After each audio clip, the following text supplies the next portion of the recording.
Hello दोस्तों, स्वागत है आपका स्लीपी क्लासेस में। आज मेंस डे में ज्योग्राफी में हम ये जानेंगे कि ट्रॉपिकल साइक्लोन्स के ऊपर अगर आपको सवाल आता है या इवन किसी भी जियोफिजिकल फिनोमेना के ऊपर अगर आपको सवाल आता है तो उसके आंसर को किस तरीके से आपने फॉर्मुलेट करना है। 150 या 250 वर्ड्स दोनों ही केसेस के अंदर आपको कुछ चीज़ों का ध्यान रखना है एंड मोर इम्पॉर्टेंटली क्वेश्चन का कॉन्टेक्स्ट समझना बहुत ज़्यादा इंपॉर्टेंट है। हमारे पास नॉलेज या कंटेंट हो सकता है, लेकिन क्वेश्चन में जो पूछा गया है उसको हम आंसर कर रहे हैं या नहीं, इस पे डिपेंड करता है कि हमें मार्क्स मिलेंगे या नहीं। Discuss the characteristics of tropical cyclones, ठीक है, and analyse the extent to which they differ from temperate cyclone. Clearly पता लग रहा है यहाँ पे कि दो पार्ट्स में क्वेश्चन को डिवाइड किया गया है। ट्रॉपिकल साइक्लोन के कैरेक्टरिस्टिक्स फीचर्स क्या होते हैं उसकी बात की गई है या उसके बारे में जानने की कोशिश की गई है through a discussion, and analyse करना है हमने कि किस हद तक टेम्परेट साइक्लोन्स ट्रॉपिकल साइक्लोन से अलग है। इसका मतलब ये कि अगर कुछ उनमें सिमिलैरिटीज भी है, इवन इफ देयर आर 1 और 2 सिमिलैरिटीज, आप वो भी बता दीजिए। फॉर एग्जांपल आगे मैं बताऊंगा कि जो फुजीहारा इफेक्ट होता है, फुजीवारा इफेक्ट सॉरी, जिससे दो साइक्लोन्स जो हैं और अगर वो आसपास ओरिजिनेट होते हैं तो वो एक दूसरे के साथ इंटीग्रेट हो जाते हैं एंड और उसकी विंड की स्पीड और वेलोसिटी बढ़ जाती है। ये जो इफेक्ट होता है फुजीवारा इफेक्ट या ट्विन साइक्लोन इफेक्ट, ये दोनों में पाया जाता है, टेम्परेट में भी और ट्रॉपिकल साइक्लोन में भी। तो आप सिमिलैरिटी की भी बात कर सकते हो क्योंकि इसमें पूछा गया है analyse the extent to which they differ from temperate cyclone.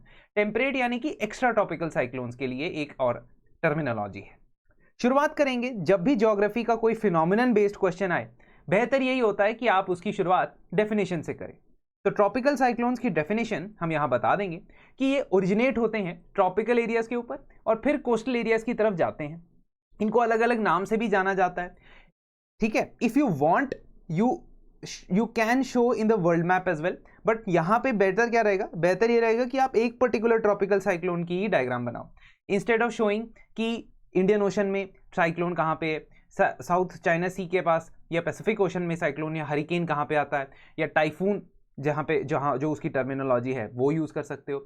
But better ये होगा इस केस में, इस सिनेरियो में, कि आप एक साइक्लोन का डायग्राम बनाएं और उसमें जो लेबलिंग करें it could not be this elaborate, इतनी इलैबोरेट होने की जरूरत नहीं है, बट हाँ ये पता लगना चाहिए कि आई ऑफ द साइक्लोन कहाँ है, विंड की जो डायरेक्शन है वो किस तरीके से कन्वर्ज हो रही है हमारी सरफेस के पास, ओशन के सरफेस के पास, और ऊपर जाते हुए वो डाइवर्ज हो रही है। तो ये चीज बताना बेहद जरूरी है साइक्लोन की डायग्राम बनाते वक्त। जब आप डायग्राम बनाएंगे उसके बाद आप ये बताएंगे कि क्या कैरेक्टरिस्टिक होते हैं किसी भी ट्रॉपिकल बेल्ट के या ट्रॉपिकल रीजन के अंदर के साइक्लोन के। तो ये इक्वेटर है, इसके ऊपर और नीचे मान लीजिए लगभग 15 डिग्री तक ये ट्रॉपिकल साइक्लोन आते हैं। लो एटमॉस्फेरिक प्रेशर होना बहुत ज़्यादा ज़रूरी है क्योंकि लो एटमॉस्फेरिक प्रेशर जब होगा तो आसपास की हवा हाई से लो प्रेशर की वजह से उस एटमॉस्फेरिक प्रेशर लो रीजन के पास जाएगी। तो initially it starts from low atmospheric pressure, फिर it develops into a depression, फिर it develops into a deep depression, और उसके बाद वो साइक्लोन और वेरी सिवियर साइक्लोन तक पहुंच जाता है, जैसा कि आपने आईएमडी की टर्मिनोलॉजी में देखा ही होगा। तो पहले तो लो एटमॉस्फेरिक प्रेशर क्रिएट हो जाता है, बहुत स्ट्रॉन्ग विंड्स क्रिएट हो जाती है। What are these are the characteristics of the cyclone. 300 kilometre per hour के आसपास की विंड जो है वो डैमेज भी कर देती हैं। Size of the cyclone is very high. Size मतलब रेडियस, जिस रेडियस के बीच में आता है वो लगभग 80 किलोमीटर के आसपास होता है उसके सेंटर से, which is not very large और not very huge if we compare with extra tropical cyclone. Extra tropical cyclone जो है वो और भी दूर तक या और भी ज्यादा एरिया तक एक्सटेंड करता है।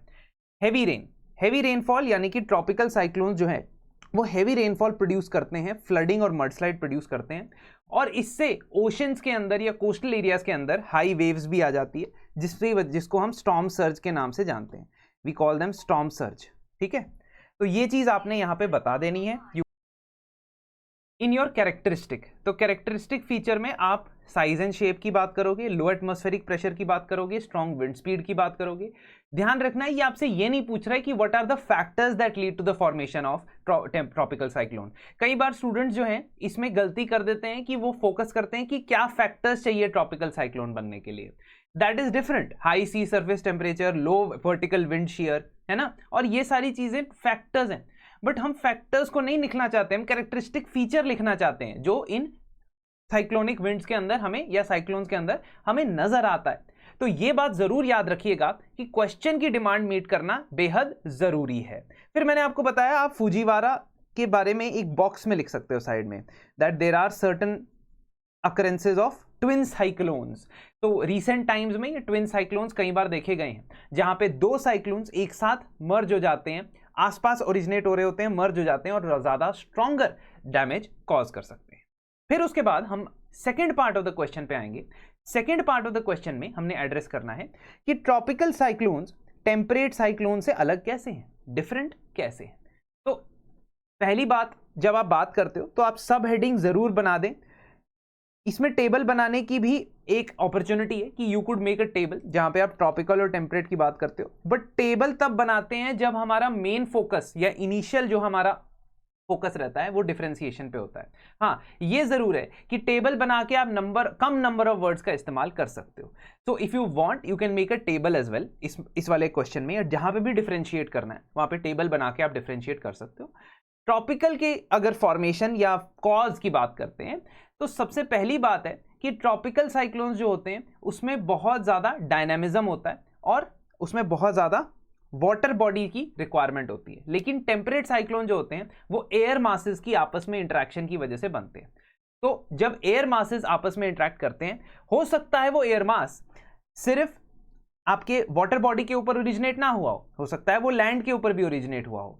तो इसके लिए आपको जरूरी नहीं होता है कि there is a requirement of ocean as a source of water vapour, जबकि टेम्परेट साइक्लोन्स में ट्रॉपिकल साइक्लोन्स में ये जरूरी रहता है। दूसरा, इनकी लोकेशन के बारे में बता सकते हो कि मिड लैटिट्यूड्स टेम्परेट रीजन्स के अंदर ये आते हैं, जबकि ट्रॉपिकल साइक्लोन ज्यादातर ट्रॉपिकल रीजन्स में रहते हैं।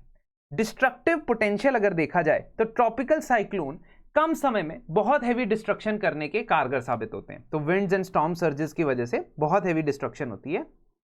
बट यहां पे भी जो सिमिलरिटी अगर हम बात करें, if we talk about similarity, तो डिस्ट्रक्शन में बहुत ज्यादा सिमिलर, जिस तरीके का इंपैक्ट इनका होता है ज्योग्राफिकल एरियाज के ऊपर, पॉपुलेशन के ऊपर, वो बहुत सिमिलर है। आप देखते होंगे कि यूएस में हर साल या हर ऑल्टरनेट ईयर एक बहुत ही मैसिव हरिकेन्स आते हैं और हरिकेन्स की वजह से, स्ट्रॉन्ग विंड्स की वजह से बहुत ज़्यादा लॉस ऑफ लाइफ होता है वहाँ पे भी, यूएसए में भी। तो वो एक्स्ट्रा ट्रॉपिकल साइक्लोन भी होते हैं, ठीक है, some of them are extra tropical cyclones as well, तो जिसको हम टेम्परेट साइक्लोन कहते हैं। तो डिस्ट्रक्शन तो ऑलमोस्ट बराबर की होती है। ट्रॉपिकल साइक्लोन्स काफ़ी सीजनल होते हैं, एक पर्टिकुलर सीजन में ही आते हैं, लेकिन टेम्परेट साइक्लोन्स किसी अलग अलग सीजन्स में आ सकते हैं, ठीक है, इरेगुलर होते हैं, उनका जो टेंडेंसी होती है वो इरेगुलर रहने की होती है। आप ऐसा भी कह सकते हो कि जो हमारी वेस्टर्लीज हैं वो हमारे एक्स्ट्रा ट्रॉपिकल साइक्लोन्स को इंडिया की तरफ लेके आती है।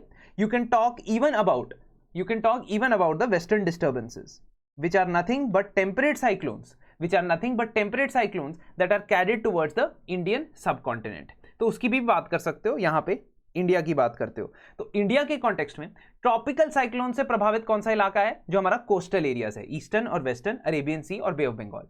जबकि हमारा वेस्टर्न डिस्टर्बेंसेस यानी कि एक्स्ट्रा ट्रॉपिकल साइक्लोन से प्रभावित या अफेक्टेड कौन सा एरिया है, नॉर्थ और नॉर्थ वेस्ट इंडिया। तो इसके बाद आप ये बताओगे कि despite there differences and certain similarities, they both are massive or they both are very influential geophysical phenomena that have the potential to cause a lot of damage to both life and property। So we need to take care or we need to understand them more, है ना। जब भी किसी geophysical phenomena की बात करते हो, geography, climatology, oceanography की बात करते हो, वहां पे उनको समझना और ज्यादा रिसर्च डेवलपमेंट करके उनसे कोप करना, ये एक बहुत ही इंपॉर्टेंट कंक्लूजन हो सकता है, जहां पे आप फॉरवर्ड लुकिंग कंक्लूजन बताएंगे।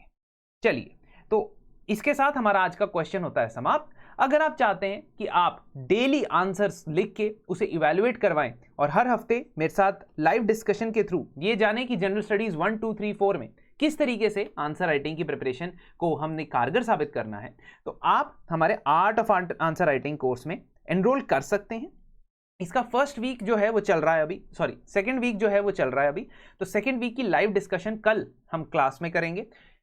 यूट्यूब पे नहीं रहता है ये, this is a paid course जिसके लिए आपको 10% एडिशनल डिस्काउंट मिल जाएगा, ठीक है, फॉर आर दिवाली, ठीक है। दिवाली के लिए हम 10% एडिशनल डिस्काउंट्स दे रहे हैं। डिस्काउंट्स के लिए, कूपन्स जानने के लिए आप जो है नंबर्स पे भी कांटेक्ट कर सकते हैं, otherwise we'll just put what coupon is required on the description, ठीक है। और साथ ही साथ आपका जो जनरल स्टडीज का QIP है, क्वालिटी इंप्रूवमेंट प्रोग्राम है, वो मेंस प्लस प्रीलिम्स दोनों के लिए आपको एक टॉप नॉच कंटेंट प्रोवाइड करेगा, ठीक है। तो मेंस की test series, entire test series, prelims की एंटायर टेस्ट सीरीज, मेंस का जो क्वेश्चन एंड आंसर फॉर्मेट में सब्जेक्ट वाइज रेफरेंस मटेरियल, और साथ ही साथ में स्ट्रैटेजिक और एकेडमिक मेंटोरशिप आपको प्रोवाइड हो जाएगी एट द कॉस्ट ऑफ 10,200, ठीक है। तो जल्द से जल्द इसमें आप एनरोल करवा सकते हैं। मिलते हैं आपसे अगले सेशन में। धन्यवाद।